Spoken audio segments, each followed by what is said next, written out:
আল্লাহর নবী হাদিসের মধ্যে আখিরাত সম্পর্কে বর্ণনা দেন, আল্লাহ তাআলা কোরআনের মধ্যে আখিরাত সম্পর্কে আমাদেরকে বর্ণনা দেন। শুধু শুনলাম এমনটা কিন্তু ইমানদারের জন্য নয়। ইমানদার একেবারে আখিরাত সম্পর্কে সমস্ত কিছুকে সামনে রেখে বিশ্বাস স্থাপন করে বিদায় তো আপনি আমি ইমানদার। ওয়াল কদরি খাইরিহি, তকদীরের উপরে বিশ্বাস স্থাপন করা। ওয়া শাররিহি মিনাল্লাহি তাআলা, ওয়া শাররিহি মিনাল্লাহি তাআলা, ওয়াল বা'সি বাদাল মাউত। মৃত্যুবরণ করলাম, পুনরায় জীবিত হব কিনা বলেন? আবার জীবিত হইতে হইবে কিনা? কিয়ামতের ময়দানে যাইতে হইব না? কারণ যাইতে হইব কিনা? এত শুধু শুনলাম, শুনেই তো বিশ্বাস করলাম নাকি? এর নামই ঈমান। তো আমানতু বিল্লাহি ওয়া মালাইকাতিহি ওয়া রুসুলিহি আখির ওয়াল কদরি খাইরিহি ওয়া শাররিহি মিনাল্লাহি তাআলা, ওয়াল বা'সি বাদাল মাউত। সমস্ত কিছুর উপরে বিশ্বাস করলাম, আল্লাহ তাআলাকে এক বলে বিশ্বাস করলাম, সমস্ত ফেরেশতাদেরকেও বিশ্বাস করলাম, আল্লাহ তাআলার পক্ষ থেকে সমস্ত কিতাব প্রেরিত হওয়া এটাও বিশ্বাস করলাম, সমস্ত রাসূলগণকে বিশ্বাস করলাম, আখিরাত সম্বন্ধেও সব কিছুকে বিশ্বাস স্থাপন করলাম, মৃত্যুর পরে কবর থেকে পুনরায় জীবিত হইতে হবে ওইটাও বিশ্বাস করলাম। সব কিছু কি করলাম বলেন? এর ভিতর থেকে কোনো একটা ছাইড়া দিলাম, ঈমান থাকবে। হ্যাঁ বলেন, ঈমান থাকবে। এর ভিতর থেকে কোনো একটা যদি আমার উম্মতের চুইটা যায়, আল্লাহ বলেন এর ভিতর থেকে যদি আমার কোনো বান্দার কোনো একটাকে বান্দা ছাড়িয়া দেয়, তাহলে সে কখনো খাঁটি ঈমানদার হিসেবে আমার কাছে গ্রহণযোগ্য পাবে না। কথা বলেন ঠিক না বেঠিক? সমস্ত কিছুকে আমার জবানে বিশ্বাস নিতে হবে, আমার অন্তরে আল্লাহ তাআলার হুকুম, প্রত্যেকটা হুকুম সম্পর্কে আমাকে অন্তরে স্থাপন করতে হবে। তারপরে সেই সব কিছুকে সামনে রেখে আমলের দ্বারা বাস্তবায়ন হতে হবে। তাহলে আমি আমার ঈমানকে খাঁটি ঈমান হিসেবে আল্লাহ তাআলার কাছে গ্রহণযোগ্যতা পাবো রে ভাই। অন্যথায় যেই ঈমান নিয়ে আপনি আমি সমাজে চলাফেরা করি, যে ঈমানের পরিচয় দিয়ে আজকে আমি সমাজের মধ্যে বড় বাহাদুরি করে চলতেছি, নিজেকে গর্ব করে ঈমানদার হিসেবে বলে পরিচয় দিতেছি, খোদার কসম করে বলি, রাসূলের হাদিসের ভবিষ্যৎবাণী আছে যে এমন কিছু মুসলমান আমার উম্মতের মধ্যে প্রকাশ পাইয়া যাইবে, এমন কিছু মুসলমান মানুষদের ভিতরে এমন কিছু মানুষ আমার উম্মত বলে স্বীকার করবে, খাঁটি ঈমানদার বলে স্বীকার করবে। তাদের উপরে লেভেল থাকবে মুসলমান, তাদের উপরের সাজগোজ থাকবে ঈমানদার, তাদের উপরে লেভেল সাইনবোর্ড থাকবে ঈমানদারের সাইনবোর্ড, কিন্তু তাদের ভিতরের সাইনবোর্ডটা থাকবে নাফরমানের সাইনবোর্ড। তাদের ভিতরের অবস্থাটা থাকবে মুনাফিকের, তাদের ভিতরের অবস্থাটা থাকবে কাফেরদের অবস্থান, তাদের ভিতরের অবস্থা থাকবে মুশরিকদের অবস্থা। তাহলে আমরা এখানে যারা আছি, আমাদের ঈমানের দিকে যদি আমরা একটু খেয়াল করি, আমাদের ঈমানের অবস্থাটা কেমন, নিজেকে নিজে যদি একটু প্রশ্ন করি, হে মন, এ আমার মন, তুই তো নিজেকে ঈমানদার হিসেবে বলে সমাজের মধ্যে পরিচয় দিয়ে ঘোরাফেরা করতেছ, তো নিজেকে খাঁটি মুসলিম হিসেবে, খাঁটি মুসলমান হিসেবে সমাজের মধ্যে আইডি কার্ডের মধ্যে, পাসপোর্টের মধ্যে, জন্ম সনদের মধ্যে নিজেকে ঈমানদার হিসেবে, নিজেকে মুমিন হিসেবে পরিচয় দিয়ে চলাফেরা করতেছো, নিজেকে বড় মনে করতেছো, এই নিজেকে বড় অহংকারী মনে করতেছো, তোমার ঈমানটা কিন্তু খাঁটি ঈমান হইতে পারে নাই। তোমার ঈমানটাকে তুমি খাঁটি ঈমানদার বানাইতে পারো নাই। তোমার ঈমানের মধ্যে ভেজাল রয়ে গেছে। তোমার ঈমানের মধ্যে কিন্তু ঝামেলা রাইখা দিছো। তোমার ঈমানের মধ্যে ভেজাল ঢুকাই দিছো। তোমার ঈমানটা খাঁটি ঈমান এখনো বানাইতে পারো নাই। তোমার ঈমানকে এখনো ঝামেলা মুক্ত বানাইতে পারো নাই। মুসলমান, বুঝে থাকলে বলুন তো, আমাদের এই 3 কথার উপরে কয়জনের আমলে পরিণত হইতেছে? বলেন বলেন, কয়জনে পরিপূর্ণ ঈমানদার হইতে পারতেছি? এই আলোচনার ভিতরে কয়জন খাঁটি ঈমানদারের মধ্যে নিজের নামটা লেখাইতে পারবো? বলেন না, কয়জন মানুষ আমরা আছি যারা নিজেকে এই কথা শোনার পরে, এই বাণী শোনার পরে নিজেকে খাঁটি ঈমানদার হিসেবে পরিচয় দিতে পারবো? আরে বলেন না ভাই, আছেন কেউ? বলেন, নিজের মনকে নিজে প্রশ্ন করবেন। এখানে বলার কোনো দরকার নাই। নিজের মনকে বালিশের সঙ্গে যখন ঘুমাইতে যাইবেন, রাত্রে যখন গভীর রাত্রে ঘুমাইতে যাইবেন, বালিশের মধ্যে মাথাটা লাগাইয়া নিজের মনকে প্রশ্ন করবেন, ও মন, আমার মালিক আমাকে ঈমানদারের ঘরে জন্ম দিয়েছেন। আমার মালিক আমাকে ঈমানদার হিসেবে পৃথিবীর মধ্যে পাঠাইছে। আমার মালিক আমাকে ঈমানদার হিসেবে পৃথিবীর মধ্যে প্রেরণ করেছেন। কিন্তু আমাকে তো এই ঈমান নিয়ে একদিন কবরের জগতে যাইতে হবে। আমার ঈমান নিয়ে আল্লাহ তাআলার কাঠগড়ার মধ্যে আমাকে দাঁড়াইতে হবে। এই ঈমান নিয়ে কবরের হিসাব নিকাশের মধ্যে দাঁড়াইতে হবে। আমাদের এই যে আজকের বসাটা অল্প সময়, এই বসাটা নাজাতের ফায়সালা হইতে পারে কিনা বলেন? হইতে পারে। এই বিশ্বাস আছে তো? এই বিশ্বাস আছে। আর আমাদেরকে এখানে মজমার মধ্যে, মাহফিলের মধ্যে আসার তৌফিক দান করেছেন বিদায় আসতে পেরেছি। যদি তৌফিক আল্লাহ তাআলা দান না করতেন আসতে পারতাম না, এ কথারও বিশ্বাস আমাদের আছে। বলবেন হুজুর, আমরা তো মনে চাইছি তো আসছি। যারা তারা মনে চাইছে না, আসছে না, বিষয়টা কিন্তু এরকম না। বিষয়টা ওই রকম না। আল্লাহ তাআলা আপনাকে রহমতের চাদর দিয়া টাইনা টাইনা টাইনা টাইনা আল্লাহ ফেরেশতারে কয়, এ ফেরেশতা, আজকে কুদালিয়া জামে মসজিদ ও যুব সমাজের উদ্যোগে ওয়াজ মাহফিল হইতেছে, যা কুদালিয়ার যে মুরব্বীরা আছে, আশেপাশের যে মুরব্বীরা আছে, তাদেরকে আমার রহমতের চাদর দিয়া টাইনা টাইনা টাইনা টাইনা, নাম দৈরা দৈরা আল্লাহ তাআলা বলে যে তাদেরকে টাইনা এই মজমার ভিতরে এনে বসায় দে। সুবহানাল্লাহ। তাহলে আপনার আমার শক্তি দ্বারা আসতে পারছি? হ্যাঁ, এনেছেন কে? সব কিছু পরিচালনা করেন তিনি কে? আল্লাহ। ওই আল্লাহ তাআলা যে আমাকে আপনাকে সৃষ্টি করেছেন, এই পর্যন্ত আসার তৌফিক দান করেছেন, ওই আল্লাহ তাআলার গুণগান গাওয়ার দরকার আছে কিনা বলেন? দরকার আসেনি? এই আল্লাহ তাআলার গুণগান কতটুকু গাইতে পারতেছি আমরা? তো দুস্থ বুজুর্গ, আল্লাহ পাক রব্বুল আলামিনের গুণগান আমাদের 24টা ঘন্টা, প্রতিটা মুহূর্তে, প্রতিটা সেকেন্ডে, প্রতিটা সময় আমাদের আল্লাহ তাআলার গোলামি করার জন্য আমাদের দরকার ছিল। কিন্তু আমরা দুনিয়ার ব্যস্ততার জন্য আমরা পারতেছি না।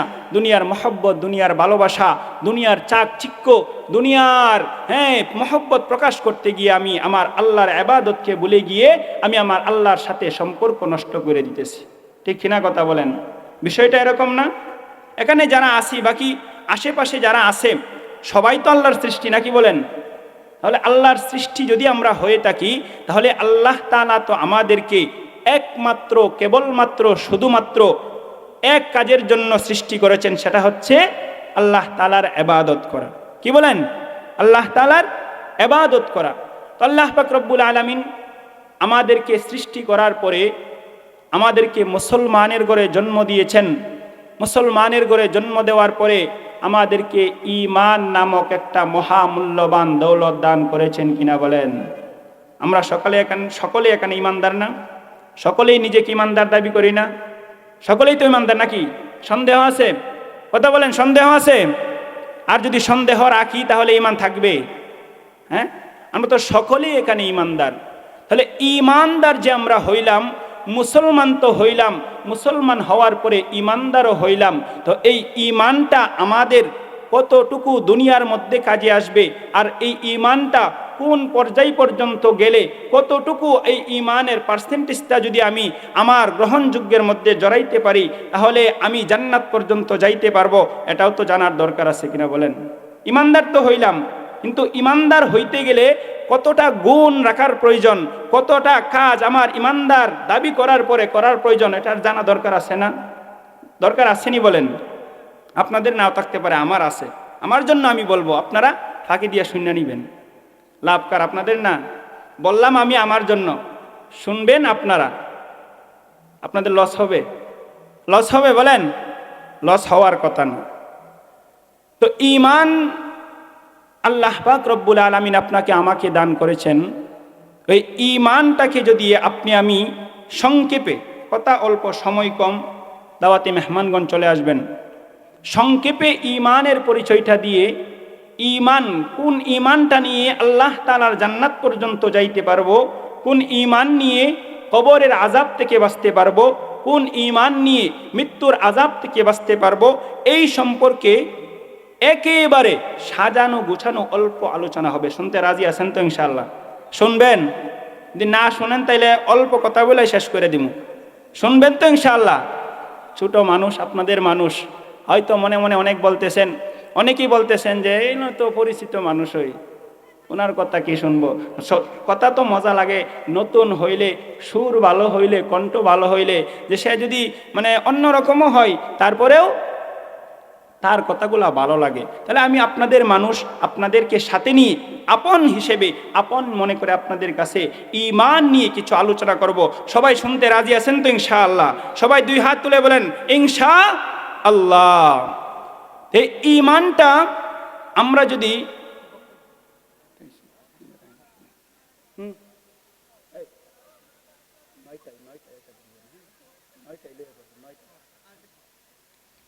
আল্লাহ পাক রব্বুল আলামিন এই ঈমানটা আমাদেরকে দান করেছেন। এই ঈমানটা যদি আমরা মজবুত করতে চাই, ঈমানের কথা তো আমরা সকলেই বলতে থাকি যে এই ঈমান, আমি ঈমানদার হিসেবে পৃথিবীর মধ্যে চলাফেরা করতেছি, কিন্তু এই ঈমানটা আল্লাহ রাসূল হাদিসের মধ্যে বলেন যে এই ঈমান যদি তুমি পরিপূর্ণ ঈমান বানাইতে চাও, সফল ঈমান বানাইতে চাও, তাহলে তিনটা কথা তোমাকে অবশ্যই অবশ্যই মানতে হবে। কয়টা কথা বলেন? কয় কথা? এক নাম্বার কথা, ইকরার বিল লিসান।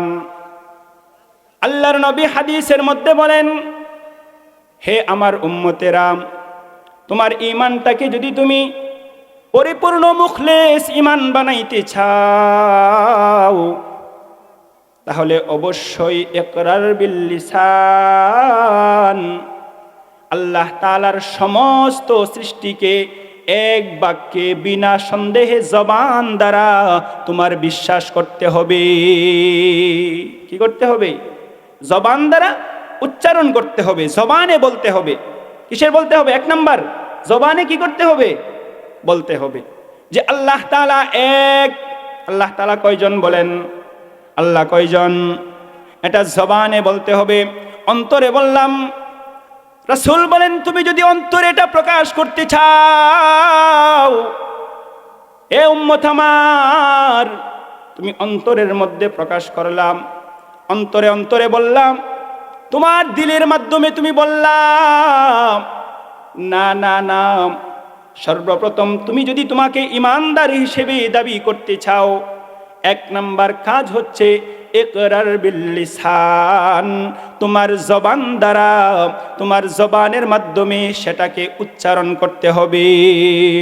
আল্লাহর নবী দুই নম্বরে বলেন আমল বিল আরকান, দুই নম্বরে বলেন তাসদিক বিল জিনান, অন্তরে স্থাপন করতে হবে।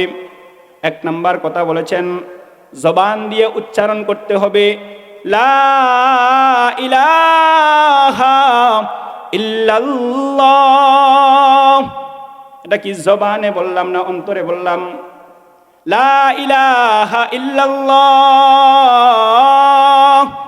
জবানে বললাম না অন্তরে বললাম? জবানে কিন্তু বললাম, জবান দ্বারা উচ্চারণ করলাম।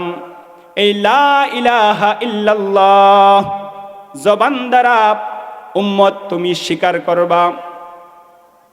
তাসদীক বিল জিনান, জবানে তুমি স্বীকার করার পরে তোমার 2 নাম্বার কাজ হচ্ছে অন্তরে বিশ্বাস স্থাপন করবা। অন্তরে বিশ্বাস স্থাপন করার পরে কাজ হচ্ছে, আল্লাহর নবী হাদিসের মধ্যে বলেন, আমল বিল আরকান, মুখে স্বীকার করলাম, অন্তরে বিশ্বাস স্থাপন করলাম। 3 নম্বরে ওই 2টাকে একত্রিত করে আমলের মাধ্যমে তোমার আমলকে সুন্দর করে তুমি বাস্তবায়িত করবা। কথা সুন্দর না অসুন্দর? সুন্দর না? 3 কথার উপরে ঈমান পরিপূর্ণতা পায়। কয় কথা? 3 কথা। 1 নম্বর, জবানে কি করা? স্বীকার করা, জবানে উচ্চারণ করা। আমি অন্তরে বিশ্বাস স্থাপন করলাম কিন্তু জবানে বলতে রাজি না, এই ঈমানদার এই আল্লাহর কাছে কোনো গ্রহণযোগ্যতা আছে? বলেন, আল্লাহর কাছে কোনো গ্রহণযোগ্যতা পাবে? শুধু অন্তরে অন্তরে বলল যে আমি আল্লাহ এক, বিশ্বাস করলাম, আমার রাসূল আনা খাতামুন নাবিয়্যিন লা নাবিয়্যা বাদি, আমার রাসূল ও শেষ নবী আমি বিশ্বাস করলাম, সমস্ত কিছু বিশ্বাস করলাম, কিন্তু মুখে উচ্চারণ করতে রাজি না, সেটা কখনো খাঁটি ঈমান হবে? বলেন, খাঁটি ঈমান হবে? এই 3 কথাকে যদি একত্রিত করতে পারি তাহলে আমার ঈমানটা খাঁটি ঈমান হিসেবে আল্লাহ তাআলার কাছে গ্রহণযোগ্য হবে। কি হবে? আল্লাহ তাআলার কাছে গ্রহণযোগ্য হবে। আর যদি এই 3 কথার উপরে আমার 3 কথা থেকে কোনো এক কথা আমার ছুটে যায়, কোনো এক কথাকে আমি ছেড়ে দেই, কোনো একটাকে আমি বিলুপ্ত করতে চাই, বাতিল করতে চাই, তাহলে আমার ঈমানটা আল্লাহ তাআলার কাছে কিয়ামতের দিন কখনো কশিনকালেও খাঁটি ঈমান হিসেবে গ্রহণযোগ্য হবে না। তাহলে আমরা যারা ঈমানদার, এখানে যারা আছি সবাই তো ঈমানদার নাকি? সবাই তো ঈমানদার। এই 3 কথার উপরে আমাদের আমল কতটুকু আছে? এখন যদি জিজ্ঞেস করি যে আপনারা সবাই তো আল্লাহ তাআলাকে এক বিশ্বাস করেন, করেন না? জোরে বলেন, করেন কি না? কেউ আছেন যে আল্লাহ তাআলা দ্বিতীয়, এই বিশ্বাস নিয়ে কেউ আছেন যে আল্লাহ তাআলার সাথে কেউ শরীক আছে? এই বিশ্বাস কারো আছে? তাহলে 1 নাম্বারটা পাইলাম। আমরা এই 1 নাম্বারের অন্তর্ভুক্ত সবাই আছি, আছি না? সবাই আল্লাহ তাআলাকে এক বিশ্বাস করি, এটাই তো কথা। 2 নাম্বার, অন্তরেও এই বিশ্বাস স্থাপন করলাম যে আল্লাহ তাআলাই এক, মুখেও জবানেও স্বীকার করলাম, অন্তরেও স্থাপন করলাম, কিন্তু আমলের বেলায় হুজুর এটার মধ্যে তো আমরা সবাই আসলে থাকতে পারি না, ঠিক কিনা কথাটা? আমল 2টা, আগের 2টা হুজুর মানলাম, এই 2টা আমাদের পছন্দ হয়েছে, কিন্তু 3 নাম্বারটা গেলে তো আমরা দরা খাই। আরে কথা বলেন ঠিক কিনা? 3 নাম্বারে গেলে কি খাই? এটার মধ্যে তো আমরা সঠিক না, এটার মধ্যে সঠিক আমরা থাকতে পারতেছি না। আচ্ছা বলেন তো, 2টা, প্রথম 2টা আমাদের পরিপূর্ণ হইল, 3 নাম্বারটা যদি পরিপূর্ণ না হয় তাহলে খাঁটি ঈমানদার হইলাম? আরে জোরে বলেন, হইলাম নাকি? এখানে তো সবাই মোটামুটি, আর বুড়া মানুষ কম আছেন, বুড়া বাবারা কম আছেন, মোটামুটি যুবক ভাই বেশি। তাহলে যুবকদের আওয়াজ জোরে হওয়ার কথা, নাচতে হওয়ার কথা। আর এই ঠান্ডা তো আমাদের জন্য, বিশেষ করে মুসলমানের রক্ত তো সব সময় 24 ঘন্টা গরম থাকার কথা। আর এখনের যে সময় কিয়ামত খুবই সন্নিকটে, কিয়ামত খুবই কাছে চলে আসছে, ওই সময় তো মুসলমানদের সন্তানদের রক্তটা একেবারে গরম থাকার কথা। তাহলে এখানে যারা আছেন বেশিরভাগ একেবারে বয়স্ক মানুষ খুব কম আছেন, আর যারাও আছেন সবাই সুস্থ, আলহামদুলিল্লাহ, সবাইকে আমি সুস্থ দেখতেছি। কিন্তু তাহলে আওয়াজ করতে হবে জুড়ে, আমার মালিকের আলোচনা হইতেছে, রাসূলের আলোচনা হইতেছে। ওই আলোচনার মধ্যে দুনিয়ার কোনো নেতার মিছিল মিটিংয়ের মধ্যে গেলে গলা সিরা ফাইরা করে যা আছে সব দিয়া চইলাস, বিষয়টা এরকম না? তাহলে দুনিয়ার আমার স্বার্থের জন্য যদি আমি আমার নেতার স্লোগান দিয়ে আমার গলা ফাটাইতে পারি, আমি আমার নেত্রীর স্লোগান দিয়ে যদি আমি আমার গলা ফাটাইতে পারি, আমি আমার বড় অভিভাবকের স্লোগান দিয়ে যদি আমি আমার গলা ফাটাইতে পারি, তাহলে যুবক ভাই, বৃদ্ধ বাবা যারা এখানে আছেন, আমার মালিকের স্লোগান দিয়ে আমার গলা ফাটাইতে আমার কষ্ট হবে? বলেন, কষ্ট হবে?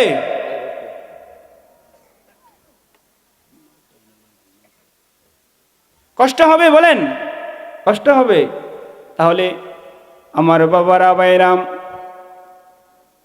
ঈমান পরিপূর্ণ হওয়ার জন্য তিনটা কাজ, তিন জিনিসকে যদি আমরা একত্রিত করতে পারি রে ভাই, এই তিন জিনিস যদি আমরা একত্রিত করতে পারি, এখন নিজেকে ইমানদার হিসেবে দাবি করতেছি, সমাজে আপনি আমি নিজেকে ইমানদার হিসেবে দাবি করে পরিচয় দিতেছি। আমার বাবার ঔরসে আমি ইমানদার হিসেবে জন্ম নিয়েছি, আমার সমাজ আমাকে জানে আমি ইমানদার। কিন্তু আল্লাহ তাআলার কাঠ গণাই যদি আমার ইমানটা গ্রহণযোগ্যতা না পায়, কাল কিয়ামতের ময়দানে কঠিন হাসরের দিনে ওই ইমানের পরীক্ষাটা যখন হবে, তখন যদি আমার ওই ইমানটা, যে ইমানটা আমি আমার সমাজের মধ্যে পরিচয় দিয়ে চালিয়ে যাইতেছি, ওই ইমানটা যদি আমার মালিকের কাছে গ্রহণযোগ্যতা না পায়, ওই ইমান দিয়ে বাবা জান্নাতে যাওয়া সম্ভব না। ওই ইমান দিয়ে আল্লাহ তাআলার কাছে খাঁটি ইমানদার হওয়া কখনো সম্ভব না। আমরা কালিমার মধ্যে পড়ে থাকি আমানতু বিল্লাহি ওয়া মালাইকাতিহি ওয়া কুতুবিহি ওয়া রুসুলিহি ওয়াল ইয়াউমিল আখির ওয়াল কদরি খাইরিহি ওয়া শাররিহি মিনাল্লাহি তাআলা ওয়াল বা'সি বাদাল মাউত। এই কালিমা আমরা পড়ে থাকি কিনা বলেন? ঈমান পরিপূর্ণতা হওয়ার আরেক রাস্তা হচ্ছে এটা, আমানতু বিল্লাহ। এক নম্বরে ঈমান আনলাম আল্লাহর উপর। কার উপর বলেন? এক নম্বরে ঈমান এনেছি আল্লাহ তাআলার উপর। আমানতু বিল্লাহি ওয়া মালাইকা।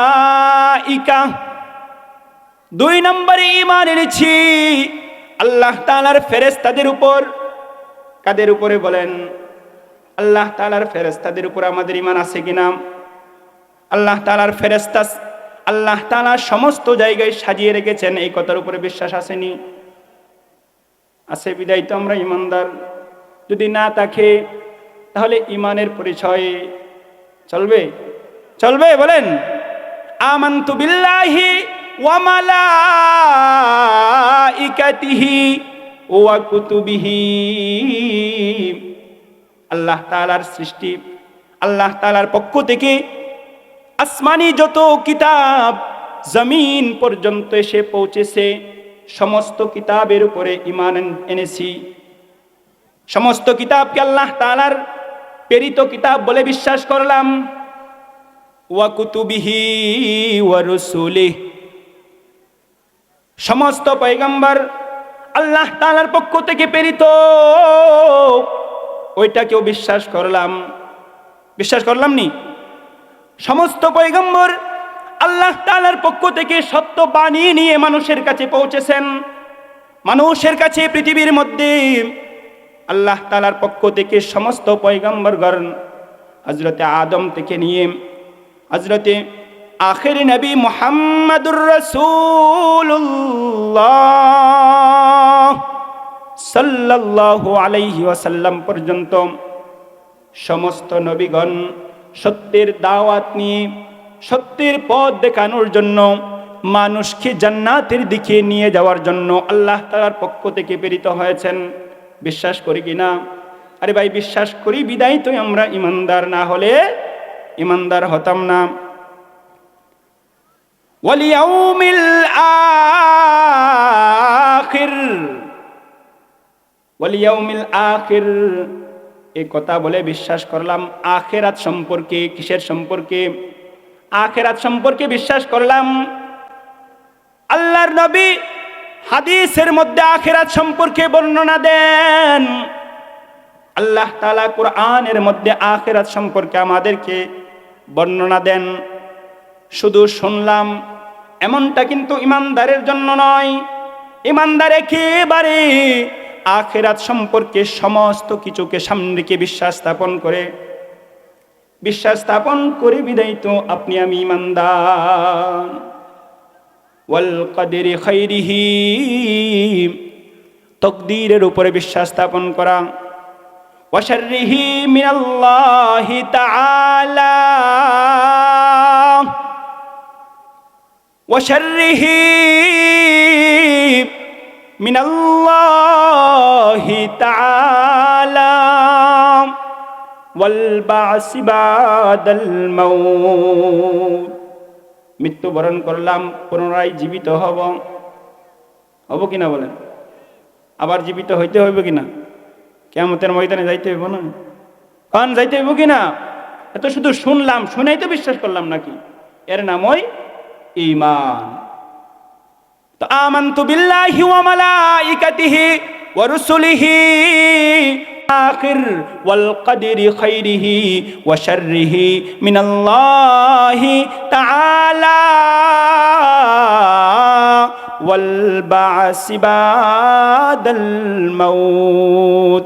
সমস্ত কিছুর উপরে বিশ্বাস করলাম, আল্লাহ তাআলাকে এক বলে বিশ্বাস করলাম, সমস্ত ফেরেশতাদেরকেও বিশ্বাস করলাম, আল্লাহ তাআলার পক্ষ থেকে সমস্ত কিতাব প্রেরিত হওয়া এটাও বিশ্বাস করলাম, সমস্ত রাসূলগণকে বিশ্বাস করলাম, আখিরাত সম্বন্ধেও সব কিছুকে বিশ্বাস স্থাপন করলাম, মৃত্যুর পরে কবর থেকে পুনরায় জীবিত হইতে হবে ওইটাও বিশ্বাস করলাম। সব কিছু কি করলাম বলেন? এর ভিতর থেকে কোনো একটা ছাইড়া দিলাম, ঈমান থাকবে। বলেন ঈমান থাকবে।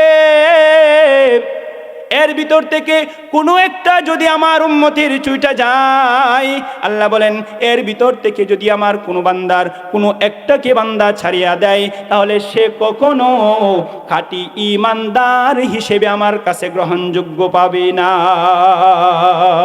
কথা বলেন ঠিক না বেঠিক? সমস্ত কিছুকে আমার জবানে বিশ্বাস নিতে হবে, আমার অন্তরে আল্লাহ তাআলার হুকুম, প্রত্যেকটা হুকুম সম্পর্কে আমাকে অন্তরে স্থাপন করতে হবে। তারপরে সেই সব কিছুকে সামনে রেখে আমলের দ্বারা বাস্তবায়ন হতে হবে। তাহলে আমি আমার ঈমানকে খাঁটি ঈমান হিসেবে আল্লাহ তাআলার কাছে গ্রহণযোগ্যতা পাবো রে ভাই। অন্যথায় যেই ঈমান নিয়ে আপনি আমি সমাজে চলাফেরা করি, যেই ঈমানের পরিচয় দিয়ে আজকে আমি সমাজের মধ্যে বড় বাহাদুরি করে চলতেছি, নিজেকে গর্ব করে ঈমানদার হিসেবে বলে পরিচয় দিতেছি, খোদার কসম করে বলি, রাসূলের হাদিসের ভবিষ্যৎবাণী আছে যে এমন কিছু মুসলমান আমার উম্মতের মধ্যে প্রকাশ পাইয়া যাইবে, এমন কিছু মুসলমান মানুষদের ভিতরে এমন কিছু মানুষ আমার উম্মত বলে স্বীকার করবে, খাঁটি ঈমানদার বলে স্বীকার করবে। তাদের উপরে লেভেল থাকবে মুসলমান, তাদের উপরের সাজগোজ থাকবে ঈমানদার, তাদের উপরে লেভেল সাইনবোর্ড থাকবে ঈমানদারের সাইনবোর্ড, কিন্তু তাদের ভিতরের সাইনবোর্ডটা থাকবে নাফরমানের সাইনবোর্ড। তাদের ভিতরের অবস্থাটা থাকবে মুনাফিকের, তাদের ভিতরের অবস্থাটা থাকবে কাফেরদের অবস্থান, তাদের ভিতরের অবস্থা থাকবে মুশরিকদের অবস্থা। তাহলে আমরা এখানে যারা আছি, আমাদের ঈমানের দিকে যদি আমরা একটু খেয়াল করি, আমাদের ঈমানের অবস্থাটা কেমন, নিজেকে নিজে যদি একটু প্রশ্ন করি, হে মন, আমার মন, তুই তো নিজেকে ঈমানদার হিসেবে বলে সমাজের মধ্যে পরিচয় দিয়ে ঘোরাফেরা করতেছ, তো নিজেকে খাঁটি মুসলিম হিসেবে, খাঁটি মুসলমান হিসেবে সমাজের মধ্যে, আইডি কার্ডের মধ্যে, পাসপোর্টের মধ্যে, জন্ম সনদের মধ্যে নিজেকে ঈমানদার হিসেবে, নিজেকে মুমিন হিসেবে পরিচয় দিয়ে চলাফেরা করতেছ, নিজেকে বড় মনে করতেছ, নিজেকে বড় অহংকারী মনে করতেছ, তোমার ঈমানটা কিন্তু খাঁটি ঈমান হইতে পারে নাই। তোমার ঈমানটাকে তুমি খাঁটি ঈমানদার বানাইতে পারো নাই। তোমার ঈমানের মধ্যে বেজাল রয়ে গেছে, তোমার ঈমানের মধ্যে কিন্তু জামেলাল রাইখা দিছো, তোমার ঈমানের মধ্যে বেজাল ঢুকাই দিছো, তোমার ইমানটা খাঁটি ইমান এখনো বানাইতে পারো নাই, তোমার ইমানকে এখনো ঝামেলা মুক্ত বানাইতে পারো নাই। মুসলমান, বুঝে থাকলে বলুন তো, আমাদের এই 3 কথার উপরে কয়জনের আমলে পরিণত হইতেছে? বলেন বলেন, কয়জনে পরিপূর্ণ ইমানদার হইতে পারতেছি? এই আলোচনার ভিতরে কয়জন খাঁটি ইমানদারের মধ্যে নিজের নামটা লেখাইতে পারবো? বলেন না, কয়জন মানুষ আমরা আছি যারা নিজেকে এই কথা শোনার পরে, এই বাণী শোনার পরে নিজেকে খাঁটি ইমানদার হিসেবে পরিচয় দিতে পারবো? আরে বলেন না ভাই, আছেন কেউ? বলেন, নিজের মনকে নিজে প্রশ্ন করবেন।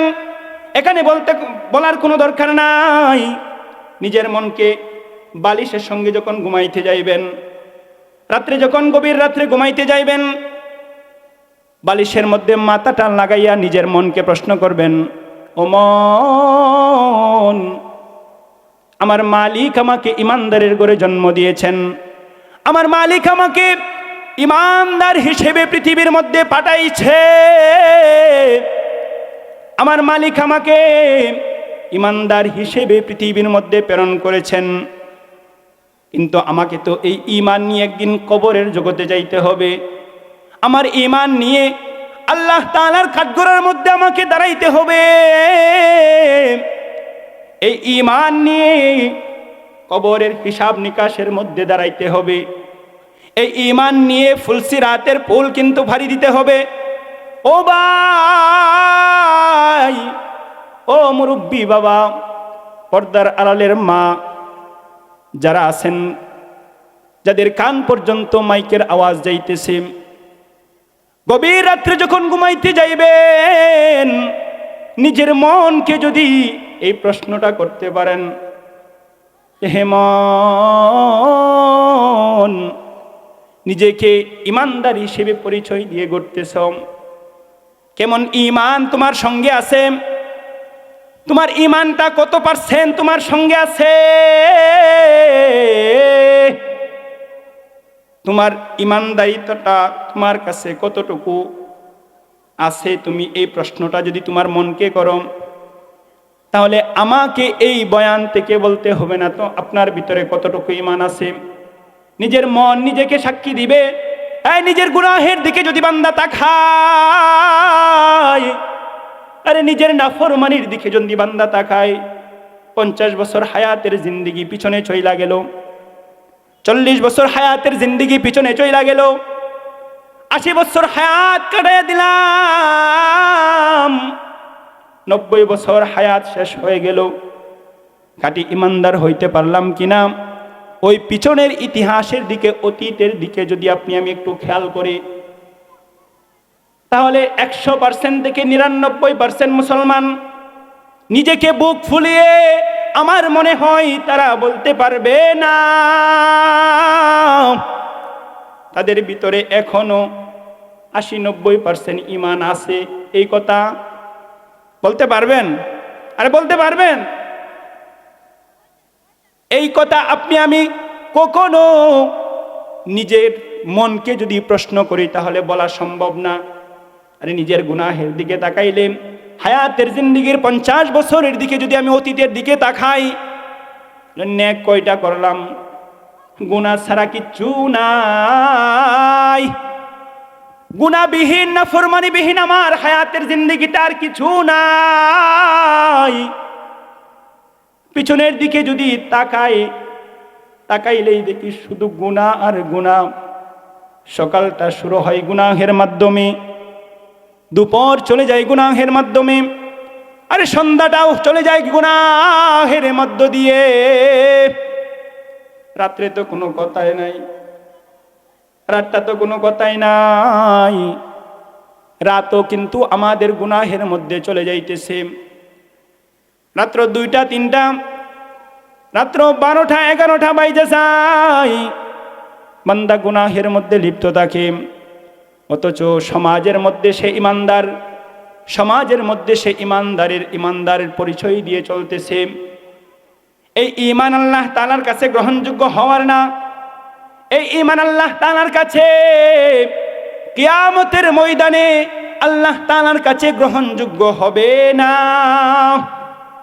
যে ঈমান নিয়ে আপনি আমি চলতেছি, তাহলে খাঁটি ঈমানদার হওয়ার আমাদের দরকার আছে কিনা বলেন?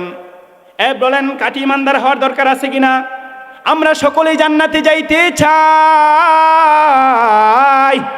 কিনা? সকলেই তো জান্নাতে যাইতে চাই, সকলেই জান্নাতের মধ্যে আমাদের বাসস্থান করতে চায়। কিন্তু জান্নাতে যাওয়ার জন্য যে ঈমান আমাদের দরকার, যে ঈমান নিয়ে মৃত্যু পর্যন্ত যাইতে পারলে জান্নাত পর্যন্ত যাইতে পারবো, এই ঈমান কিন্তু আমার সঙ্গে আছে। বলেন আছে? আছে, কথা বলেন। নিজের মনকে এখন প্রশ্ন করেন, এখন এই মুহূর্তে প্রশ্ন করেন।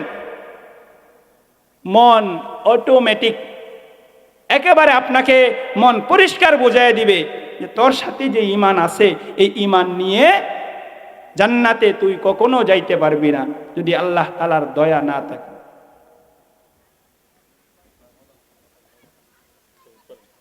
তাহলে আমাদের ঈমানটা আল্লাহ তাআলার কাছে যদি গ্রহণযোগ্য করাইতে চাই, তাহলে প্রথম দুই কথার সাথে 3 নাম্বার কথা যোগ করতে হবে কিনা বলেন? বলেন 3 নাম্বার কথা। এই 3 নাম্বারটা, দুইটা কথা সবার সাথে আছে, কিন্তু 3 নাম্বারের দিকে যদি খেয়াল করতে যাই, আমল বিল আরকানের দিকে যদি আমরা একটু নজর দেই, তাহলে কিন্তু আমলের মাধ্যমে জান্নাত পর্যন্ত আল্লাহ তাআলার কাঠগড়াই খাঁটি ঈমানদার হিসেবে জান্নাত পর্যন্ত যাওয়া আমাদের পক্ষে সম্ভব না। আর খাঁটি ঈমানদার হিসেবে যদি আমি মৃত্যুর শয্যায় যাইতে পারি, আল্লাহ তাআলা আমার তেলাওয়াতকৃত আয়াতের মধ্যে বলেন, ইন্নাল্লাযীনা ক্বালু রাব্বুনাল্লাহ, ইন্নাল্লাযীনা ক্বালু রাব্বুনাল্লাহ, নিশ্চয় নিশ্চয় আমি আল্লাহকে যারা, আমি রবকে যারা রব হিসেবে মেনে নিয়েছে, আমি রবকে যারা এক রব হিসেবে মেনে নিয়েছে, মেনে নেওয়ার পরে তুম্মাস্তাকামু, মৃত্যু পর্যন্ত ওই এক কথার উপরে আমি রব এক। আমাদের রব কয়জন বলেন? জুড়ে বলেন, আমাদের রব কয়জন?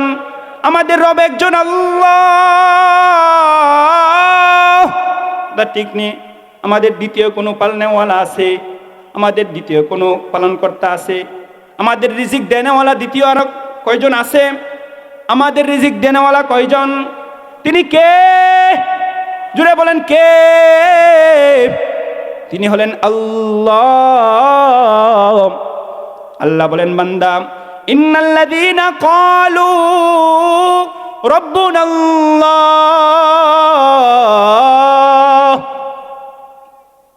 বান্দা তুমি আমাকে রব হিসেবে বিশ্বাস করলা, কিন্তু মৃত্যু পর্যন্ত নিয়ে আসতে পারলা না। এমনটা হবে না। আমাকে রব হিসেবে এক, আমি রব এক, কোনো অদ্বিতীয় নাই, দ্বিতীয় কোনো রব নাই, সেটা তুমি বিশ্বাস করলা। তারপরেও একটা কাজ আছে, সুম্মাস্তাকামু,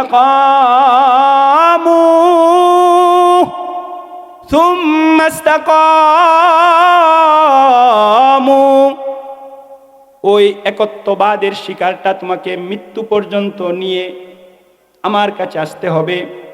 তাতানাজ্জালু আলাইহিমুল মালাইকা, আল্লাহ বলেন, বান্দারে তুমি যদি আমি রবকে এক রব হিসেবে মেনে নিয়ে, আমি আল্লাহকে এক আল্লাহ হিসেবে মেনে নিয়ে মৃত্যু পর্যন্ত ইস্তেকামাত থাকতে পারো, মৃত্যু পর্যন্ত আসতে পারো, ওই অবস্থায় যদি তোমার মৃত্যু হয়ে যায়, তাতানাজ্জালু আলাইহিমুল মালাইকা,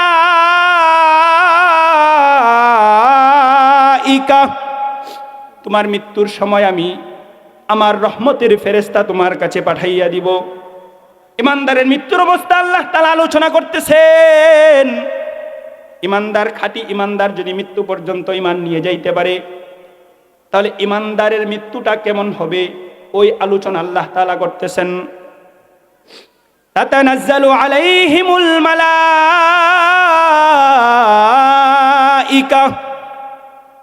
এই বান্দা, তুমি খাঁটি ঈমান নিয়ে তোমার হায়াতের জিন্দেগিটা কাটাইয়া দিলা, শুধু এখানেই শেষ করলা না, তুম্মাস্তাকামু, এর উপরে ইস্তেকামাত থাকে আমার কাছে তুমি মৃত্যুবরণ করলা, আমি আজরাইল তোমার কাছে তুমি ইমানদার থাকা অবস্থায়, তুমি আমার মৃত্যুর কুলে ডুলে পড়লাম। তাতানাজ্জালু আলাইহিমুল মালাইকা, তোমার মৃত্যুর সময় আমি রহমতের ফেরেশতা তোমার কাছে পাঠাইয়া দিব। সুন্দর এক আকৃতি নিয়া, সুন্দর এক ধরন দিয়া তোমার মৃত্যুর সময় কিন্তু আমি আমার রহমতের ফেরেশতা তোমার কাছে পাঠাইয়া দিব।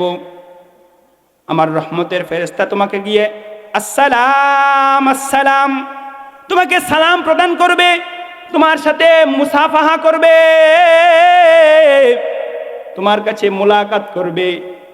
সাদা পাগড়ি, সাদা দাড়ি, সাদা চুল, সাদা জুব্বা, সমস্ত কিছু সাদা, চেহারাটাও বড় সুন্দর। মৃত্যুর সময় তোমার সামনে যখন আয়েশা তোমার সাথে সাক্ষাৎ করবে, তোমার আনন্দে মনটা ভরপুর হয়ে যাবে। আল্লাহ এখানে শেষ করেন নাই, আল্লাহ বলেন আল্লাহ তাখাফু, আল্লাহ তাখাফু,